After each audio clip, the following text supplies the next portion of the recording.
ನಮಸ್ತೆ ಎಲ್ರಿಗೂ. Hi my dear student. See last ಕ್ಲಾಸಲ್ಲಿ ನಾವು ಮೇಕಿಂಗ್ ಎ ಗ್ರಾಫ್ ಅದನ್ನು ತಿಳ್ಕೊಂಡಿದ್ವಿ. See distance time graph of the bus. ಇವತ್ತು ಬಸ್ಸಿನ ಚಲನೆಯ ದೂರ ಕಾಲ ನಕ್ಷೆ ಹೇಗೆ ರಚಿಸೋದು ಅದನ್ನು ತಿಳ್ಕೊಳ್ಳೋಣ. C generally the choice of scales is not as simple as in the example given in figure 9.12 and 9.13. ಅಂದರೆ ಸಾಮಾನ್ಯವಾಗಿ ನಾವು ಗ್ರಾಫ್ನ ರಚನೆ ಮಾಡಬೇಕಾದ್ರೆ ಅದರ ಅಳತೆಗಳನ್ನು ಆಯ್ಕೆ ಮಾಡುವುದು. ಈಗ ನಾವು ಲಾಸ್ಟಲ್ಲಿ 9.12 ಇದನ್ನು ಮಾಡಿದ್ವಲ್ವಾ, 9.12 ಮತ್ತು 9.13ನಲ್ಲಿ ಉದಾಹರಣೆಯನ್ನು ಕೊಟ್ಟು ಮಾಡಿದಷ್ಟು ಸ್ಕೇಲ್ನಲ್ಲಿ ಈ ರೀತಿ ಸೆಂಟಿಮೀಟರ್ನಲ್ಲಿ ತಗೊಂಡು ಡ್ರಾ ಮಾಡಿದ್ವಲ್ಲ, ಅಷ್ಟು ಸುಲಭ ಅಲ್ಲ. We may have to choose 2 different scales to represent the desired quantities on the x-axis and the y-axis.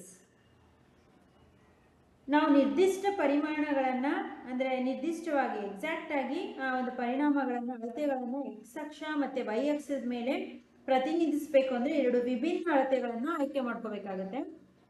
Let us try to understand this process with an example. ಹಾಗಾದರೆ ಇದನ್ನು ಯಾವ ರೀತಿಯ ನಕ್ಷೆಯನ್ನು ತಯಾರು ಮಾಡ್ಕೊಳ್ಳೋದು, ಆ ಪ್ರಕ್ರಿಯೆ ಹೇಗಿರುತ್ತೆ ಅಂತ ಒಂದು ಉದಾಹರಣೆ ಮೂಲಕ ನಾವು ತಿಳ್ಕೊಳ್ತಾ ಹೋಗೋಣ.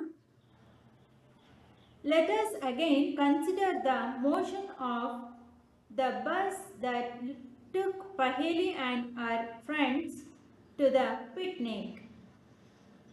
ಪಹೇಲಿ ಮತ್ತು ಅವಳ ಸ್ನೇಹಿತರನ್ನು ಹೊರ ಸಂಚಾರಕ್ಕೆ ಅಂತ ಬಸ್ನಲ್ಲಿ ಮತ್ತೊಮ್ಮೆ ಅವರು ಎಲ್ಲರೂ ಹೋಗಿದ್ದಾರೆ ಅಂತ ತಿಳ್ಕೊಳ್ಳೋಣ. ಎಲ್ಲರೂ ಪಿಕ್ನಿಕ್ ಹೋಗಿದ್ದಾರೆ, ಪಹೇಲಿ ಮತ್ತು ಅವಳ ಫ್ರೆಂಡ್ಸ್ ಎಲ್ಲರೂ ಅಂತ ನಾವು ಊಹಿಸ್ಕೊಳ್ಳೋಣ.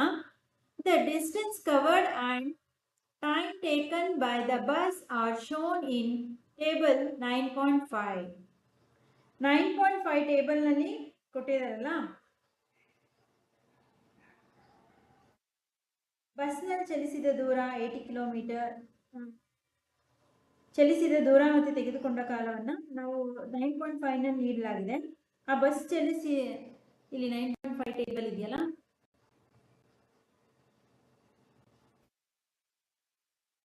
ಇಲ್ಲಿ ನೋಡಿ ಎಷ್ಟು 9.5 ಟೇಬಲಲ್ಲಿ ಎಷ್ಟು ದೂರ ಚಲಿಸಿದ ದೂರ ಅದನ್ನು ಕೊಟ್ಟಿದ್ದಾರೆ.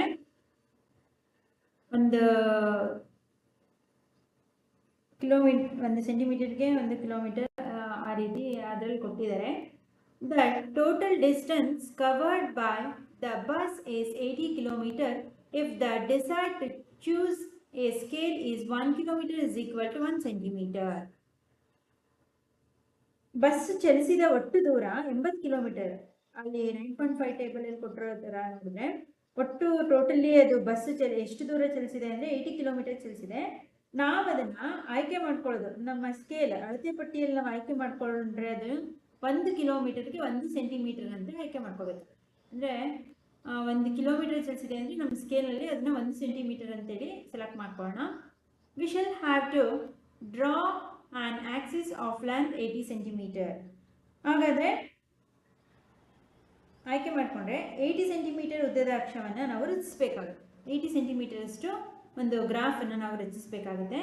This is not possible on a sheet of paper. ಈ 80 ಸೆಂಟಿಮೀಟರ್ ಅಷ್ಟು ನಕ್ಷೆಯನ್ನು ಗ್ರಾಫನ್ನು ರಚಿಸಬೇಕು ಅಂದರೆ ಅದನ್ನು ನಾವು ಪೇಪರಲ್ಲಿ ಆ ಒಂದು ಗ್ರಾಫ್ ಹಾಳೆಯಲ್ಲಿ ಮಾಡೋದಕ್ಕೆ ಇದು ಸಾಧ್ಯ ಇಲ್ಲ. On the other hand, a scale 10 kilometer is equal to 1 centimeter would require an axis of length only 8 centimeter. ಆದ್ದರಿಂದ ನಾವೇನು ಮಾಡಬೇಕು, 1 ಕಿಲೋಮೀಟರ್ಗೆ 1 ಸೆಂಟಿಮೀಟರ್ ಅಂತ ತೊಗೊಂಡ್ರೆ 80 ಸೆಂಟಿಮೀಟರ್ ಅಷ್ಟು ದೊಡ್ಡ ಗ್ರಾಫನ್ನು ರಚಿಸಬೇಕಾಗುತ್ತೆ. ಅದನ್ನು ನಾವು ಗ್ರಾಫ್ ಹಾಳೆಯಲ್ಲಿ ರಚಿಸೋಕ್ಕಾಗಲ್ಲ. ಹಾಗಾಗಿ 10 ಕಿಲೋಮೀಟರ್ನ 1 ಸೆಂಟಿಮೀಟರ್ ಅಂತೇಳಿ ತೊಗೊಳ್ಳೋಣ. ಕೊಟ್ಟಿದ್ದಾರೆ 10 ಕಿಲೋಮೀಟರ್ನ ನಾವು ಈಕ್ವಲ್ ಟು 1 ಸೆಂಟಿಮೀಟರ್ ಅಂತೇಳಿ ತೊಗೊಂಡ್ರೆ ಟೋಟಲ್ ಎಷ್ಟು ಬರುತ್ತೆ, 80 ಸೆಂಟಿಮೀಟರ್ ಇದು 8 ಸೆಂಟಿಮೀಟರ್ಗೆ ಡೌನ್ ಆಗುತ್ತೆ. This scale is quite convenient. ಈ ಒಂದು ಅಳತೆ 8 ಸೆಂಟಿಮೀಟರ್ಗೆ ನಾವು ಇಳಿಸ್ಕೊಂಡ್ರೆ ಅದೇನಾಗುತ್ತೆ, ನಮಗೆ ಅನುಕೂಲಕರವಾದಂಥ ಒಂದು ಅಳತೆ ನಮಗೆ ಸಿಗುತ್ತೆ. However, the graph may cover only a small part of the graph paper. ಹಾಗೇನು ಆ ಒಂದು ಆದರೆ ಅಕ್ಷದ ಉದ್ದ ಕೇವಲ 8 ಸೆಂಟಿಮೀಟರ್ ಬೇಕಾಗೋದ್ರಿಂದ ಅಳತೆ ಅನುಕೂಲಕರವಾಗಿದ್ದರೂ ಗ್ರಾಫ್ ಹಾಳೆ ಸ್ವಲ್ಪ ಭಾಗವನ್ನು ಮಾತ್ರ ನಾವು ಬಳಸ್ಕೊಳ್ತೇವೆ. ಅದು ಅನುಕೂಲಕರವಾಗಿದೆ. ಅದರ ಗ್ರಾಫ್ ಹಾಳೆಯಲ್ಲಿ ನಾವು ಸ್ವಲ್ಪ ಸ್ಮಾಲ್ ಪಾರ್ಟ್, ಅದರಲ್ಲಿ ಸ್ವಲ್ಪ ಭಾಗವನ್ನು ಮಾತ್ರ ನಾವು ಉಪಯೋಗಿಸ್ಕೊಳ್ತೀವಿ. Some of the points to be kept in mind while choosing the most suitable scale for drawing a graph on. Graph ಹಾಳೆ ಸ್ವಲ್ಪ ಭಾಗ ಮಾತ್ರ ಬಳಸ್ಕೊಳ್ತೀವಲ್ವಾ, ಆದ್ರಿಂದ ಆ ಗ್ರಾಫ್ ಅಂದ್ರೆ ರಚನೆಗೆ, ನಕ್ಷೆ ರಚನೆಗೆ ಕೆಲವು ಸೂಕ್ತ ಅಳತೆಗಳನ್ನು ಆಯ್ಕೆ ಮಾಡುವಾಗ ಕೆಲವೊಂದು ಅಂಶಗಳನ್ನು, choosing A most suitable scale drawing A graph, ನಮ್ಮ ಮೈಂಡ್ನಲ್ಲಿ ಕೆಲವೊಂದು ಅಂಶಗಳನ್ನು ನಾವು ಪರಿಗಣಿಸಬೇಕಾಗುತ್ತೆ. ಏನಪ್ಪ ಅದು ಅಂತಂದ್ರೆ, the difference between the highest and the lowest values of each quantity. First ಏನು, ಪ್ರತಿ ಕ್ವಾಂಟಿಟಿ ಅಂದರೆ ಪರಿಮಾಣದ ಒಂದು ಗರಿಷ್ಠ ಮತ್ತು ಕನಿಷ್ಠ ಮೌಲ್ಯಗಳ ನಡುವೆ ಇರ್ತಕ್ಕಂಥ ವ್ಯತ್ಯಾಸ, ಹೈಯೆಸ್ಟ್ ಮತ್ತು ಲೋಯೆಸ್ಟ್ ವ್ಯಾಲ್ಯೂ ಅವುಗಳ ಮಧ್ಯೆ ಇದೆಯಲ್ಲ ಕ್ವಾಂಟಿಟಿ, ಪರಿಮಾಣ, ಅದನ್ನು ಫಸ್ಟು ಅದರ ವ್ಯತ್ಯಾಸವನ್ನು ತಿಳ್ಕೊಳ್ಬೇಕು. ಆ್ಯಂಡ್ ಅಂದರೆ ಒಂದಕ್ಕೂ ಮತ್ತೊಂದಕ್ಕೂ ಅವುಗಳ ನಡುವೆ ಎಷ್ಟು ಡಿಫ್ರೆನ್ಸ್ ಇದೆ, ವ್ಯತ್ಯಾಸ ಅಂತ. The intermediate values of each quantity so that with the scale chosen it is convenient to mark the values on the graph. ಆ ಒಂದು ಕ್ವಾಂಟಿಟಿ ಇರುತ್ತಾ, ಪರಿಣಾಮಗಳ ಮಧ್ಯಂತರ ಮೌಲ್ಯಗಳನ್ನು ಸಹ ಸೂಕ್ತ ಅಳತೆಯಿಂದ ಗ್ರಾಫ್ನಲ್ಲಿ ಅಂದರೆ ಆ ನಕ್ಷೆಯಲ್ಲಿ ಗುರುತಿಸಲು ಸಾಧ್ಯವಾಗುವಂತಿಲ್ಲ. ನಾವು ಗ್ರಾಫಲ್ಲಿ ಅದನ್ನ ಡಿಫ್ರೆನ್ಸನ್ನು ಸಹ ನಾವು ಆ ಗ್ರಾಫಲ್ಲೇ ನಕ್ಷೆಯಲ್ಲೇ ನಾವು ಐಡೆಂಟಿಫೈ ಮಾಡಬೇಕು, ಗುರುತಿಸಬೇಕು. ಅಷ್ಟು ಕನ್ವೀನಿಯೆಂಟ್ ಆಗಿ ಅನುಕೂಲಕರವಾಗಿರಬೇಕು. And to utilise the maximum part of the paper on which the graph is to be drawn. ಆ ಗ್ರಾಫ್ ಹಾಳೆಯ ಬಹುಪಾಲು ಭಾಗವನ್ನು, ಅಂದರೆ ಗ್ರಾಫ್ ಹಾಳೆಯ ಶೀಟ್ ಇರುತ್ತಲ್ಲ ಅದರ ಆದಷ್ಟು ಭಾಗವನ್ನು ನಕ್ಷೆ ಬಳಸಿಕೊಳ್ಳುವಂತಿರಬೇಕು. ಅಂದರೆ ಯುಟಿಲೈಸ್ ಮ್ಯಾಕ್ಸಿಮಮ್ ಪಾರ್ಟ್, ಒಂದು ಗ್ರಾಫ್ ಹಾಳೆ ಇದೆ ಅಂದರೆ ಅದ್ರ ಮ್ಯಾಕ್ಸಿಮಮ್ ಪಾರ್ಟನ್ನು ಅದು ಉಪಯೋಗಿಸ್ಕೊಳ್ಳೋ ಥರ ನಮ್ಮ ನಕ್ಷೆ ಇರಬೇಕು. ಇದು ಒಂದು ಗ್ರಾಫ್ ಶೀಟ್ ಅಂದರೆ ಅದೆಲ್ಲೋ ಒಂದಿಷ್ಟೇ ಇಷ್ಟು ಅಗಲ ಉಪಯೋಗಿಸ್ಕೊಳ್ಳೋದು, ಎಲ್ಲೋ ಒಂದಿಷ್ಟು ಅಗಲ ಇಷ್ಟು ಮಾತ್ರ ಗ್ರಾಫ್ ರಚಿಸೋದು, ಆ ರೀತಿ ಇರಬಾರ್ದು. ನಾವು ರಚಿಸುವಂಥ ಗ್ರಾಫ್ ಆ ಒಂದು ಗ್ರಾಫ್ ಶೀಟಲ್ಲಿ ಆಲ್ಮೋಸ್ಟ್ ಮ್ಯಾಕ್ಸಿಮಮ್ ಕವರ್ ಮಾಡಬೇಕು, ಮ್ಯಾಕ್ಸಿಮಮ್ ಅನ್ನು ಕವರ್ ಮಾಡುವಂತೆ ಇರಬೇಕು, ಮ್ಯಾಕ್ಸಿಮಮ್ ಪಾರ್ಟನ್ನು.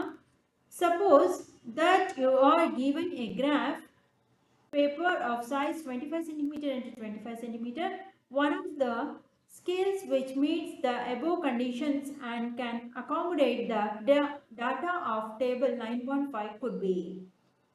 ಒಂದು ವೇಳೆ 25 ಸೆಂಟಿಮೀಟರ್ ಇಂಟು 25 ಅಂದರೆ ಉದ್ದ ಮತ್ತು ಅಳತೆ ಎರಡು 25 ಸೆಂಟಿಮೀಟರ್ ಅಳತೆಯ ಒಂದು ನಕ್ಷೆ ಹಾಳೆಯನ್ನು ನಿಮ್ಗೆ ಏನಾದರೂ ನೀಡಿದರೆ, ಕೊಟ್ಟರೆ, ಈ ಮೇಲೆ ಕೊಟ್ಟಿದ್ದಾರಲ್ಲ ಕಂಡೀಷನ್ಸು, ಅದಕ್ಕೆ ಅನುಸಾರವಾಗಿ ನೀವು 9 ಟೇಬಲ್ ಇರ್ತಕ್ಕಂತಹ ಒಂದು ಅಕಾಮಡೇಟ್ ಡಾಟಾ ಅಂದರೆ ಆ ದತ್ತಾಂಶವನ್ನು ನೀವು ರಚಿಸಬಹುದಾ ಅಳತೆಗೆ. ನಾನೀಗ ನಿಮಗೆ 25 ಸೆಂಟಿಮೀಟರ್ ಇಂಟು 25 ಸೆಂಟಿಮೀಟರ್ ಇರ್ತಕ್ಕಂಥ ಒಂದು ಗ್ರಾಫ್ ಶೀಟನ್ನು, ಗ್ರಾಫ್ ಪೇಪರನ್ನು ಕೊಡ್ತೀನಿ. ನೀವು ಆ ಒಂದು ಗ್ರಾಫ್ ಪೇಪರಲ್ಲಿ 9.5 ಟೇಬಲಲ್ಲಿ ಡಾಟಾ ಇದೆಯಲ್ಲ ದತ್ತಾಂಶ, ಅದನ್ನು ನೋಡಿಕೊಂಡು ಆ ನಕ್ಷೆಯನ್ನು ರಚಿಸ್ಬೋದಾ ಅಂತ ಕೇಳ್ತಿದ್ದಾರೆ. Distance 5 kilometre is equal to 1 centimetre and time 6 minute is equal to 1 centimetre. ಇಲ್ಲೇನು ತೊಗೊಂಡಿದ್ದಾರೆ, 5 ಕಿಲೋಮೀಟರ್ಗೆ 1 ಸೆಂಟಿಮೀಟರ್ ಅಂತ ತೊಗೊಂಡಿದ್ದಾರೆ, 6 ಮಿನಿಟ್ಸ್ಗೆ 1 ಸೆಂಟಿಮೀಟರ್ ಅಂತೇಳಿ ತೊಗೊಂಡಿದ್ದಾರೆ ಡಿಸ್ಟೆನ್ಸ್ ಮತ್ತು ಟೈಮ್ನ. Can you now draw the distance time graph for the motion of the bus? Is the graph drawn by you similar to that shown figure 9.13? ಹಾಗಾದರೆ ಬಸ್ಸಿನ ಚಲನೆಯ ದೂರಕಾಲ ನಕ್ಷೆಯನ್ನು ರಚಿಸ್ತೀರಾ ನೀವು, ಅಂದರೆ ಆ ದತ್ತಾಂಶ ಕೋಷ್ಟಕದಲ್ಲಿ ಆ ದತ್ತಾಂಶಗಳನ್ನು ಕೊಟ್ಟಿದ್ದಾರಲ್ಲ ಅದಕ್ಕೆ ಹೋಲಿಸ್ಕೊಂಡು ಚಲನೆಯ ಕುರಿತು ಮಾಹಿತಿಗಳು ದೊರೆಯುತ್ತೆ, ಅದರ ಮೋಷನ್ ದೊರಕುತ್ತೆ ನಿಮಗೆ. ಉದಾಹರಣೆಗೆ ಡಿಸ್ಟೆನ್ಸ್ ರಚಿಸ್ತೀರಾ ಅಂತ ಕೇಳ್ತಿದ್ದಾರೆ. ಕೆನ್ ಯು ಡ್ರಾ 9.3 ಇದೆಯಲ್ಲ ಆ ರೀತಿಯಾದ ಒಂದು ನಕ್ಷೆಯನ್ನು ರಚಿಸಬಲ್ಲರಾ? Distance time graphs provide a variety of information about the motion when compared to the data presented by a table. For example, table 9.5 gives information about the distance moved by the bus only at some definite time intervals.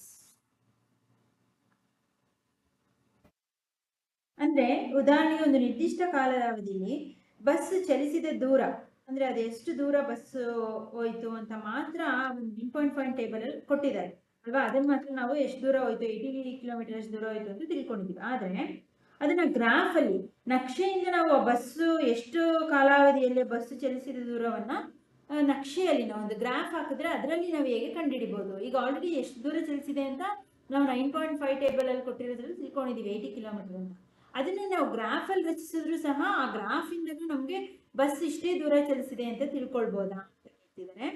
On the other hand, from the distance time graph we can find the distance moved by the bus at any instant of time. Suppose we want to know how much distance the bus had traveled at 8:15 am. ಹಾಗಾದರೆ ಬೆಳಗ್ಗೆ 8:15ಕ್ಕೆ bus ಚಲಿಸಿದೆ ಅಂತಾದರೆ ಅದರ ದೂರ ಎಷ್ಟು ಅಂತ ತಿಳ್ಕೋಬೇಕು ಅಂತ ಅಂದ್ಕೊಳ್ಳಿ. ತಿಳ್ಕೋಬೇಕು ಅಂತ 8:15 ಕೊಟ್ಟಿದೆ ಅಂದರೆ we mark the point corresponding to the time 8:15 am on the x axis figure 9.14. Suppose this point is A. ಹಾಗಾದರೆ ಅದು ಈಗ 8:15ಕ್ಕೆ ಬಸ್ಸು ಚಲಿಸೋದಕ್ಕೆ ಪ್ರಾರಂಭ ಆಗಿದೆ ಅಂತ ತಿಳ್ಕೊಂಡ್ರೆ ಎಕ್ಸ್ ಅಕ್ಷದ ಮೇಲೆ ಅದರ ಸಮಯ ಬೆಳಗ್ಗೆ ಎಷ್ಟು ಅಂತ ನಾವು ಬಿಂದು ಏನಲ್ಲಿ ಎಷ್ಟು ಅಂತ ಬರೀಬೇಕಾಗುತ್ತೆ, ಸರಿ ಹೊಂದಿಸ್ಬೇಕಾಗುತ್ತೆ. 8:15 ಅಂತೇಳಿ ನಾವು ಪಾಯಿಂಟ್ ಆಫ್ ಎನಲ್ಲಿ, suppose this point 8:15 am x axis in the point is a ಬಿಂದುವಿನಲ್ಲಿ ನಾವು ಬರಿಬೇಕಾಗುತ್ತೆ.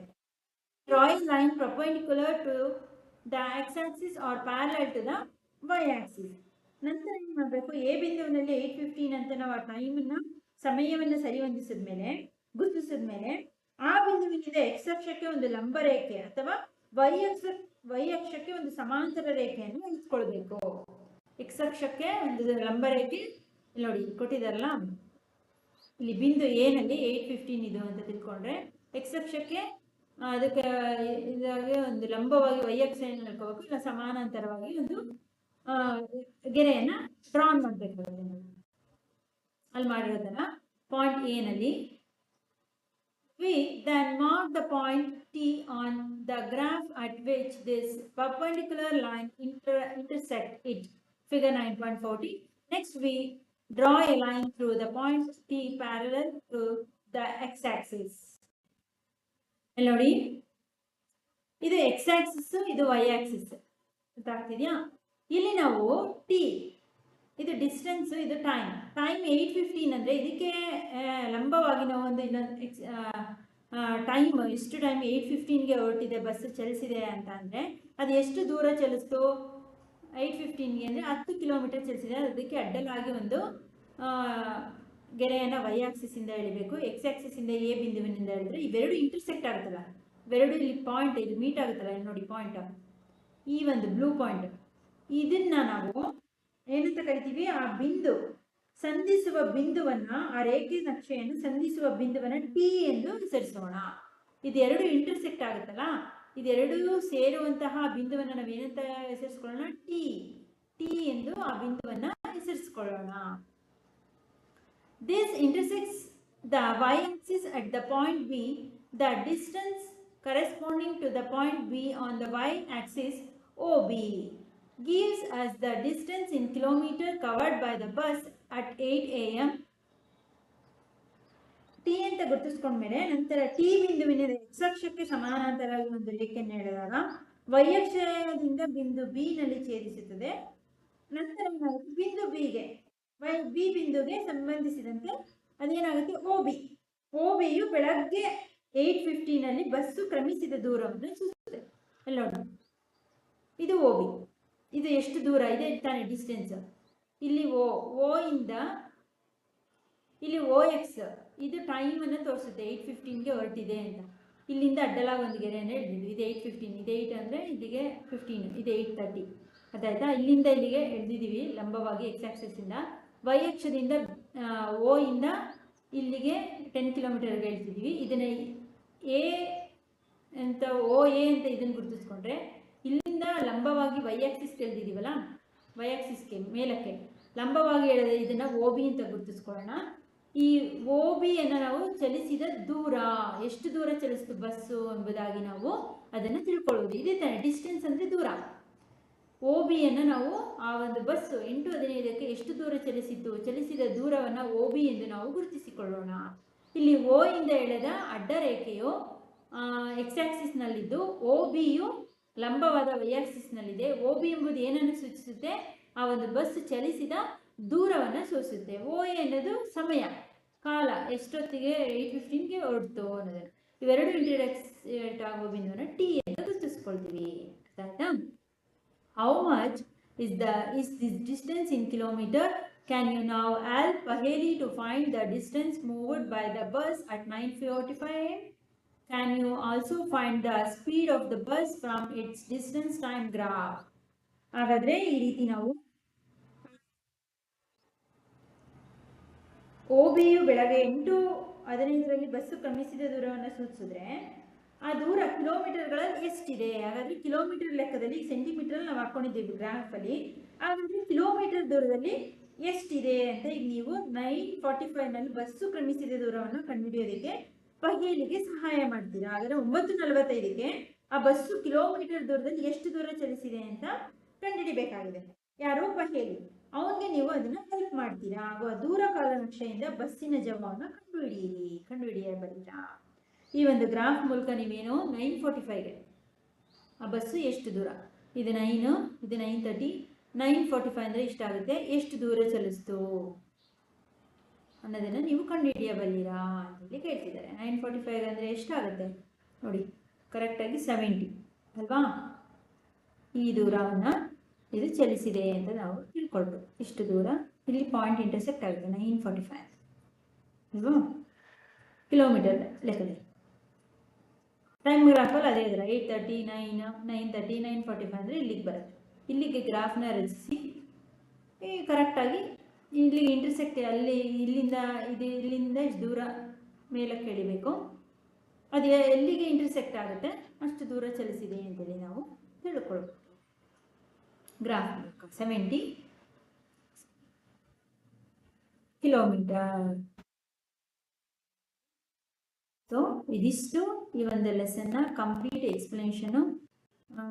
ಇಲ್ಲಿಗೆ ಈ ಲೆಸನ್ ಕ್ಲೋಸ್ ಆಗುತ್ತೆ. ಏನಾದ್ರು ಡೌಟ್ಸ್ ಇತ್ತು, ಅರ್ಥ ಆಗಲಿಲ್ಲ, ಡಿಸ್ಕ್ರಿಪ್ಷನ್ ಕಮೆಂಟ್ ಮಾಡಿ. ಆ್ಯಂಡ್ ಆದಷ್ಟು ಈ ಲೆಸನ್ನ ಕಂಪ್ಲೀಟ್ ಎಕ್ಸ್ಪ್ಲನೇಷನ್ ಕೇಳಿದ್ಮೇಲೆ what you have to learn ಅಂದರೆ ಈ ಒಂದು ಲೆಸನ್ನಲ್ಲಿ ನೀವು ಏನೇನೆಲ್ಲ ಕಲ್ತಿದ್ರೆ ಅದನ್ನು ಪಾಯಿಂಟ್ ವೈಸು ಈ ರೀತಿ ಕೊಟ್ಟಿರ್ತಾರೆ. Every student should be once read this point. And ಇದಾದಮೇಲೆ ಲೆಸನ್ ಆದಮೇಲೆ ಎಲ್ಲರಿಗೂ ಒಂದು ಆ್ಯಕ್ಟಿವಿಟಿನ ಸಹ ಇಲ್ಲಿ ಕೊಟ್ಟಿರ್ತಾರೆ. ನೀವೇ ಸಣ್ಣ ಎಲ್ಲ ಹೇಗೆ ತಯಾರು ಮಾಡ್ಕೊಳ್ಳೋದು, ಅದನ್ನು ನೀವೇ ಹೇಗೆ ಚೆಕ್ ಮಾಡ್ಕೊಳ್ಳೋದು ಗೋರ್ಮೋನ್ ಅದನ್ನು ಸಹ ಕೊಟ್ಟಿದ್ದಾರೆ. ಅದನ್ನು ಒಂದ್ಸಲ ರೀಡ್ ಮಾಡಿ ನೋಮೋ ಅಂತ ಕರೀತಾರೆ. ಅದನ್ನು ಈ ಒಂದು ಆ್ಯಕ್ಟಿವಿಟಿ ಮಾಡೋದಕ್ಕೆ ನೀವು ಸಹ ಟ್ರೈ ಮಾಡಿ, ತುಂಬ ಚೆನ್ನಾಗಿರುತ್ತೆ. ಹಾಗೆ ಇನ್ನೊಂದು ಅಡಿಷನಲ್ ಇನ್ಫಾರ್ಮೇಶನ್ ಕೊಟ್ಟಿದ್ದಾರೆ, ಡಿಡ್ ಯು ನೋ ಅಂತ, ನಿಮಗಿದು ಗೊತ್ತೇ ಅಂತ.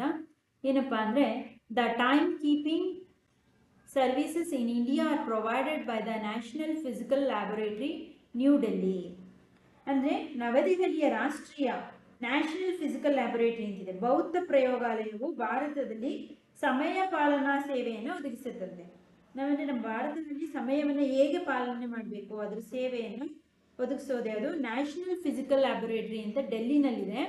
ಏನದು? ನ್ಯಾಷನಲ್ ಫಿಸಿಕಲ್ ಲ್ಯಾಬೊರೇಟರಿ ಅನ್ನೋದು ನವದೆಹಲಿಯಲ್ಲಿದೆ. The clock they use can measure time intervals with an accuracy of 1/1,000,000th of a second. ಇದೇನು ಮಾಡುತ್ತೆ? ಇವರು ಉಪಯೋಗಿಸುವ ಗಡಿಯಾರ 1 ಮಿಲಿಯನ್ ಸೆಕೆಂಡ್ ಅಂದರೆ ಮೈಕ್ರೋ ಸೆಕೆಂಡ್ನಷ್ಟು ಕರಾರುವಕ್ಕಾಗಿ ಕಾಲಾವಧಿಯನ್ನು ಅಳೆಯುತ್ತೆ. ಇಲ್ಲಿ ನ್ಯೂ ಡೆಲ್ಲಿಲಿ ಇರ್ತಕ್ಕಂಥ ಇದು ನ್ಯಾಷನಲ್ ಫಿಸಿಕಲ್ ಲ್ಯಾಬೊರೇಟರಿನಲ್ಲಿ ಇರ್ತಕ್ಕಂಥದ್ದು ಟೈಮ್ ಕೀಪಿಂಗ್ದೇನು ಸಮಯವನ್ನು ಸಮಯ ಪಾಲನೆ ಸೇವೆ ಒದಗಿಸುವಂಥದ್ದು ಇದೇನು ಮೈಕ್ರೋ ಸೆಕೆಂಡ್, ತುಂಬ ಕಡಿಮೆ ಸಮಯದಷ್ಟು ಒಂದು ಸಮಯವನ್ನು ಸಹ 1 ಮಿಲಿಯನ್ ಸೆಕೆಂಡ್ ಅಂದರೆ ಮೈಕ್ರೋ ಸೆಕೆಂಡ್ ಅಷ್ಟು ಸಹ ಕರಾರುವಕ್ಕಾಗಿ ಸಮಯವನ್ನು ಅಳೆಯುತ್ತೆ. ಇದು the most accurate clock in the world has been developed by the National Institute of Standards and Technology in the USA. ಆದರೆ ಅದೇ ರೀತಿ ಅಮೆರಿಕದ ರಾಷ್ಟ್ರೀಯ ತಂತ್ರಜ್ಞಾನ ನ್ಯಾಷನಲ್ ಟೆಕ್ನಾಲಜಿ ಅಂಡ್ ಗುಣಮಟ್ಟದ ಸಂಸ್ಥೆಯು ಪ್ರಪಂಚದ ಅತ್ಯಂತ ನಿಖರವಾದ ಗಡಿಯಾರವನ್ನು ಅಭಿವೃದ್ಧಿಪಡಿಸಿದೆ. ಎಲ್ಲಿ? ಅಮೆರಿಕಾದ ಯಾವುದು USA national institute of standards and technology in US ನಲ್ಲಿರ್ತಕ್ಕಂಥ ರಾಷ್ಟ್ರೀಯ ತಂತ್ರಜ್ಞಾನ ಮತ್ತು ಗುಣಮಟ್ಟ ಸಂಸ್ಥೆ ಪ್ರಪಂಚದಲ್ಲೇ, ನೀವು ಪ್ರಪಂಚದಲ್ಲಿ ಯಾವ ಭಾಗಕ್ಕೆ ಹೋದ್ರು ಎಲ್ಲದಕ್ಕಿಂತ ಇಡೀ ಪ್ರಪಂಚದಲ್ಲಿ ಇಲ್ಲಿ US ನಲ್ಲಿರ್ತಕ್ಕಂಥ ಈ ನ್ಯಾಷನಲ್ ಟೆಕ್ನಾಲಜಿ ಇನ್ಸ್ಟಿಟ್ಯೂಟ್ ನಲ್ಲಿರ್ತಕ್ಕಂಥ ಗಡಿಯಾರ ಏನು ನಿಖರವಾದಂತಹ ಒಂದು ಸಮಯವನ್ನ ತೋರಿಸುವಂತಹ ಗಡಿಯಾರವನ್ನು USA ಈ ಒಂದು ಸಂಸ್ಥೆ ಅಭಿವೃದ್ಧಿಪಡಿಸಿದೆ. This clock will lose or gain 1 second after running for 20 million years. ಇದು 20 ಮಿಲಿಯನ್ ವರ್ಷಗಳ ಕಾರ್ಯಾಚರಣೆಯ ನಂತರವೇ 1 ಸೆಕೆಂಡ್ನಷ್ಟು ಹೆಚ್ಚು ಅಥವಾ ಕಡಿಮೆ ವ್ಯತ್ಯಾಸವನ್ನು ತೋರಿಸುತ್ತೆ. ಆ ಗಡಿಯಾರ ಏನಾದರೂ ಸರಿಯಾಗಿ ಸಮಯ ತೋರಿಸ್ತಾ ಇಲ್ಲ, ಅದು ನಿಖರವಾದ ಸಮಯ ಇಲ್ಲ ಅಂದರೆ ಆ ಗಡಿಯಾರಕ್ಕೆ ಎಷ್ಟು ವರ್ಷ ಆಗಿರ್ಬೇಕು ಹೇಳಿ? 20 ಮಿಲಿಯನ್ ವರ್ಷಗಳ ಕಾರ್ಯಾಚರಣೆ ಮಾಡಿದ ಮೇಲೆ ಅದು ಎಷ್ಟು 1 ಸೆಕೆಂಡ್ನಷ್ಟು ಹೆಚ್ಚು ಅಥವಾ ಕಡಿಮೆ ವ್ಯತ್ಯಾಸ ತೋರಿಸುತ್ತೆ. ಇನ್ನು ಎಷ್ಟು ಮಿಲಿಯನ್ ವರ್ಷಗಳಾಗಬೇಕು ಆ ಗಡಿಯಾರಕ್ಕೆ? ಅಷ್ಟು ನಿಖರವಾದ ಸಮಯವನ್ನು ತೋರಿಸುವಂಥ ಪ್ರಪಂಚದಲ್ಲೇ ಅತ್ಯಂತ ಉತ್ತಮವಾದಂಥ ಗಡಿಯಾರ USA ನಲ್ಲಿದೆ. ಅದೇನಾದರೂ ಹೆಚ್ಚು ಕಡಿಮೆ ಸಮಯ ತೋರಿಸ್ಬೇಕು ಅಂದರೆ ಆ ಗಡಿಯಾರಕ್ಕೆ 20 ಮಿಲಿಯನ್ ವರ್ಷಗಳಾದರೂ ಸಹ 1 ಸೆಕೆಂಡ್ ಹೆಚ್ಚು ಅಥವಾ ಕಡಿಮೆ ವ್ಯತ್ಯಾಸ ತೋರಿಸುತ್ತೆ ಹೊರತು ಯಾವುದೇ ಕಾರಣಕ್ಕೂ ಅದು ಯಾವುದೇ ರೀತಿ ವ್ಯತ್ಯಾಸವಾಗಿ ತೋರಿಸಿದಂಥ ನಿಖರವಾದ ಗಡಿಯಾರವನ್ನು USA ಇಟ್ಟಿದ್ದಾರೆ, ಹೊಂದಿದೆ. ಇದು ಅಡಿಷನಲ್ ಇನ್ಫಾರ್ಮೇಶನು. ಇಲ್ಲಿ ಕೆಲವೊಂದು ನೀವೇ ಎಕ್ಸ್ಪೆರಿಮೆಂಟ್ ಮಾಡ್ತಕ್ಕಂಥದ್ದು 2 ನಿಮಿಷ ನೀವೇ ಸಣ್ಣ ಡಯಲಲ್ಲಿ ಹೇಗೆ ಮರಳುಗಾಡಿನಲ್ಲಿ ಹೇಗೆ ಸಮಯವನ್ನು ತಿಳಿಯೋದು, ಸಣ್ಣ ಡಯಲ್ನ ನಾವೇ ಹೇಗೆ ತಯಾರಿಸ್ಕೊಳ್ಳೋದು, ಇದನ್ನ ಎಕ್ಸ್ಪ್ಲನೇಷನ್ ಒಂದು ಆಕ್ಟಿವಿಟಿನ ಕೊಟ್ಟಿದ್ದಾರೆ ಪ್ರಾಜೆಕ್ಟ್ನ. ಇದನ್ನು ಕಂಪ್ಲೀಟಾಗಿ ನೀವೇ ಒಂದ್ಸಲ ಓದಿ ಆಕ್ಟಿವಿಟಿನ ಕಂಪಲ್ಸರಿ ಎಲ್ಲರೂ ಮಾಡಿ ತುಂಬ ಎಂಜಾಯ್ ಮಾಡ್ತೀರಾ. ನಮ್ಮ ವೇಸ್ಟ್ ಮೆಟೀರಿಯಲ್ ಸಿಗ್ತಕ್ಕಂಥ ವಸ್ತುಗಳಿಂದ ಇದೆಲ್ಲವನ್ನು ಮಾಡ್ಬೋದು. ನೀವೇ ಅದನ್ನು ತಯಾರು ಮಾಡಿಕೊಂಡು ಹೇಗೆ ಯಾವುದೇ ವಾಚ್, ಮೊಬೈಲ್, ಗಡಿಯಾರಗಳು, ಕ್ಲಾಕ್ ಇಲ್ಲದೆ ಪ್ರಾಚೀನ ಕಾಲದಲ್ಲಿ ಬೇರೆ ಬೇರೆ ಭಾಗದಲ್ಲಿ ಮರುಭೂಮಿಗಳಲ್ಲಿ, ಸಮುದ್ರ ತೀರದಲ್ಲಿ ಹೇಗೆ ಸಮಯವನ್ನು ಅಳತೆ ಮಾಡೋಕ್ಕೆ ಯಾವ್ಯಾವ ಸಾಧನಗಳನ್ನು ಬಳಸಿ ಸಮಯವನ್ನು ತಿಳ್ಕೊಳ್ತಿದ್ರು ಅನ್ನೋದಕ್ಕೆ ಒಂದು ಲೇಖನಗಳು ಲೈಬ್ರರಿನಲ್ಲಿ ಸಿಗುತ್ತೆ.